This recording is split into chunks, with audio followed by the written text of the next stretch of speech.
What the heck is an ARM loan, or an adjustable rate loan? Is it something I should consider because it starts with a low interest rate, and in today's rising interest rates, it looks a little bit better? Or maybe your lenders actually said, you know what, let's look at the adjustable rate mortgage, and you're wondering, is this a good thing? Is this a bad thing? I'm not sure. In today's video, we're going to answer the questions about what are the parts of an adjustable rate loan, when is it advantageous to use it, and what are some of the risks that are involved with an adjustable rate loan. So stay tuned. Hey, Laura Gallant here with Mountain Prairie Living, empowered by ERA Shields, and welcome to my channel where I answer questions about the home buying and selling process, educating and empowering you through the process. In today's video, we're going to talk about the basics of an adjustable rate loan, or an ARM loan, as you might hear it called interchangeably.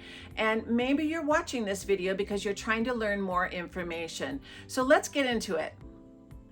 So adjustable rate mortgages aren't new. Maybe it's the first time you've heard it, but they've been around since the early 1980s when we were in another inflationary period. In fact, I began as a loan processor in 1980, and interest rates for home loans were 15 to 17%. Crazy, huh? I mean, it was just crazy. But we couldn't get anybody into a loan, into buying a house. So the lenders got creative and they came up with the adjustable rate mortgage.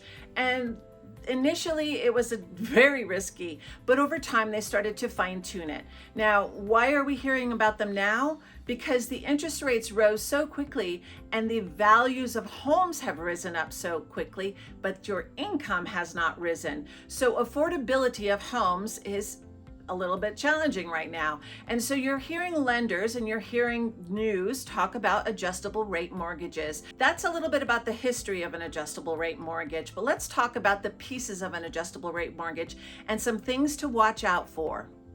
So you're going to hear adjustable rate mortgages, or ARM loans, defined as 5-1, or a 7-6, or a 10-6, or a 10-1. What do those numbers mean? So let's break that down.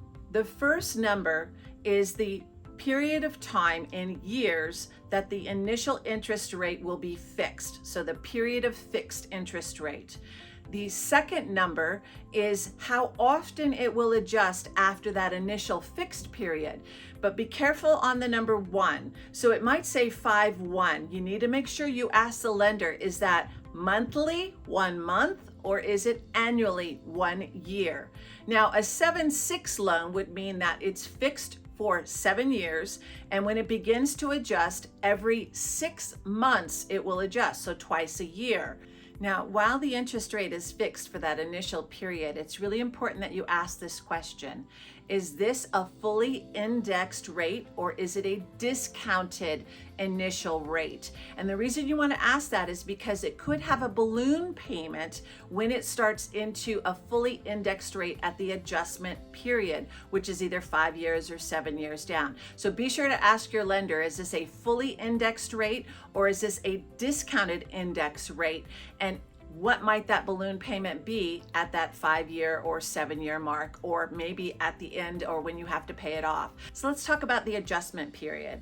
The adjustment period we've defined by that second number, but what is adjusting? So what is an index and what is a margin? So the index part of the interest rate is the cost of funds that the bank is using to lend you. So there's usually 3 types of indexes, but your lender will tell you which one that this particular loan is going to be adjusting on.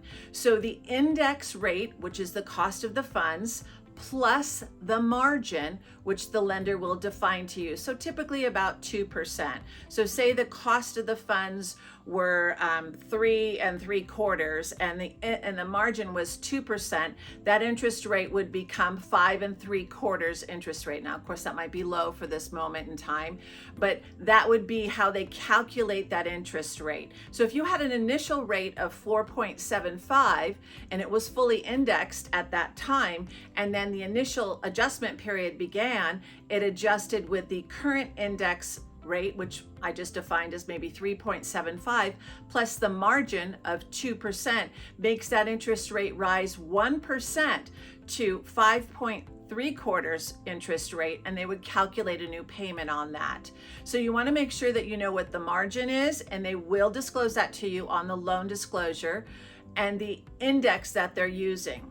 Now, what are the 3 indexes that they use? They use the LIBOR, or the London Interbank Offer Rate, or they could use the COFI, which is the Cost of Funds Index, or they could use the CMT1, 1-year constant maturity treasury. So you can look up those indexes if they define what it is, and you can look at their performance and where they currently are at this point in time. So be sure you know what the index rate is on your adjustable rate loan.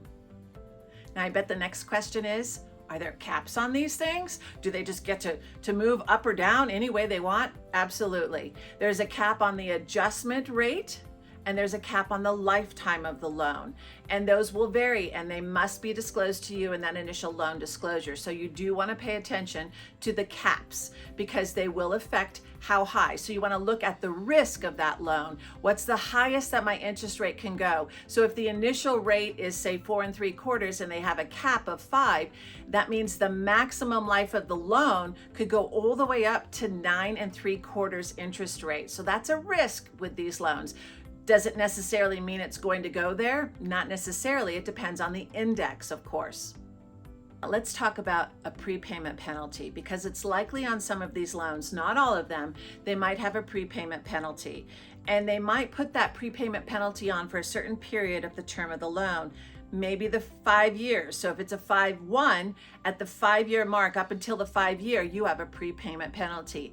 After that, you don't have to pay a prepayment penalty, but you may have a prepayment penalty.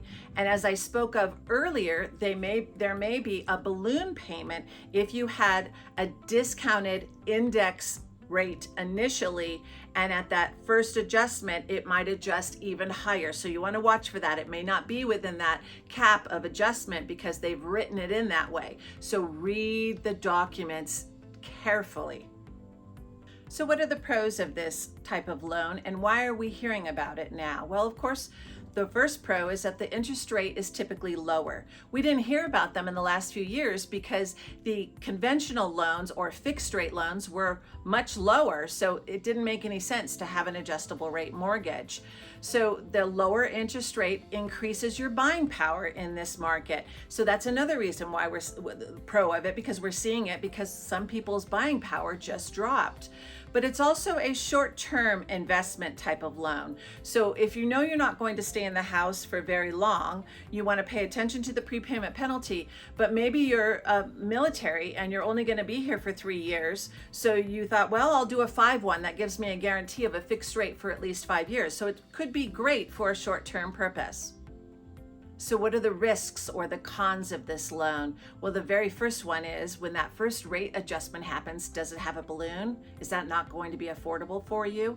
Is the interest rate potentially going to go higher than you can afford based on your income? So you want to watch out for that. You want to plan for how long you're living in that house. If you're going to live in that house for a long period of time, this might not be the right loan for you. And then qualifying might be a little bit more challenging on the shorter term loans. The longer term loans are going to be pretty similar to a fixed rate loan, but you want to check that out. So there are some risks in your qualifying and their parameters that they have. So when does it make sense to use this loan? It makes sense when you expect your income to rise. It makes sense if you expect to move in a short period of time. And it makes sense if you believe, that's your thought process, that the interest rate will be decreasing at the time that you'd like to maybe get out of that loan. But you've got to watch for that prepayment penalty because lenders are in the business of making money. So there's a certain amount of profit that they hope to get from that loan. So that prepayment penalty is going to help assure a certain amount of profit on that loan. So what's the most important thing? Evaluate if this is the right loan for you based on the information I just discussed. I'm so glad you're here learning about this loan. Of course, I'm not a lender, so I can't quote rates, but you can check out the rates online or you can talk to a lender. And if you'd like to know some lenders that use ARMs that offer this program because it's the right program for you, then reach out to me. I've got some great lenders that can help you with that. But it is important to read the fine print, really fully understand this loan. They do adjust, they have a little bit more risk. And if you're gonna be in that home for long term, for 10 years or more, it might not be the right loan program for you. If you'd like to know more about the difference between a pre-approval and a pre-qualification, then check out this video next. Thanks so much for watching. Like and subscribe to the channel, and I'll see you on the next one.